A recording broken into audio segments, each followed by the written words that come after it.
সৌরভ ও কল্যাণী আজ প্রথমবার বাইরে আলাদা দেখা করতে যাচ্ছে। তাদের বিয়ের কথাবার্তা প্রায় সব ঠিক। আজকে তারা এসেছে নন্দন চত্বরে। কিন্তু কল্যাণী আগে থেকেই তার কিছু কাছের বন্ধুদের, যেমন পিঙ্কি, রূপক, অনিকদের আশেপাশে বসিয়ে রেখেছে সৌরভের অজান্তে। তাদের অ্যাজ এ কাপল একসাথে কেমন লাগে সেটা বোঝাই ছিল তার উদ্দেশ্য।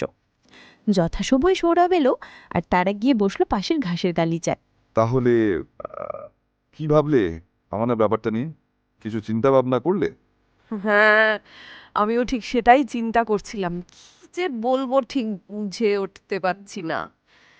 কি দরকার এত সাত তাড়াতাড়ি বিয়ে করার? না, আসলে বিয়েটা যখন করতেই হবে, তাহলে শুধু শুধু দেরি করার কি দরকার? আফটার অল এটা যখন একটা প্রায়োরিটি। প্রায়োরিটি না চাই।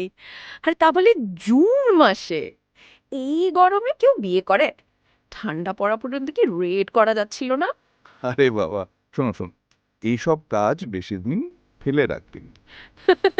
কেন? কি ভেবেছিলে অন্য কারোর সাথে পালিয়ে যাব? হ্যাঁ, তাছাড়া আমার আবার কিছু জিনিসের অ্যালার্জি আছে, আর সেইগুলোই জুটেছে দেখছি আমার কপালে। সেটা আবার কি? এটা তো আগে শুনিনি, বলো শুনছি। দেখো না, তোমরা তো চক্রবর্তী, আর আমার আবার চক্রবর্তীতে ঠিক উম, তারপর তোমাদের বাড়ি নর্থে, আর আমার এক্সট্রিম সাউথ।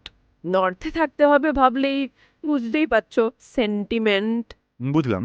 আর 3 নম্বরটা? ওটাই তো আসল। তোমাদের বাড়ির সিঁড়ি, সেই 4 তলা নাকি হেঁটে উঠতে হবে। আর এই ভেবেই আমার কেমন শরীর খারাপ লাগছে। সবই বুঝলাম, কিন্তু এখন তো সেটা চেঞ্জ করা সম্ভব না। আচ্ছা, এবার একটু ওই দিকটা চলো তো, এদিকটা খুব ভিড়। হ্যাঁ, তাই চলো। হুম। কি মশাই, মুখটা এখন গম্ভীর হয়ে গেল দেখছি। না, ও কিছু না। তাহলে ভাবছি কি করা যায়। তোমাদের বাড়িতে কি অবস্থা? আর কি, ওরা তো সবাই তোমার দেখছি ফ্যান হয়ে গেছে। বিশেষ করে মা, মেজদা বৌদি কি ম্যাজিক করেছে বলো তো তুমি। ম্যাজিক আর কোথায় হলো, এখন দেখছি পুরো ঢাফেল। আরে দেখছি রাগ হয়েছে। যাও বড়া, আর রাগ করো না, আগে কি বিয়ের দিনটা ফাইনাল করো। সাহস করে ঝুলেই পড়ি তোমার সাথে, তারপর দেখা যাবে, কি বলো? এই তো, এই না হলে কথা। তাহলে ওই কথাই রইলো, সামনে জুনেই দেখা হবে একেবারে ছাদনা তলায়। দিনটা ফাইনাল করে জানাচ্ছি। এখন টাটা। ওকে, সি ইউ, সাবধানে যেও।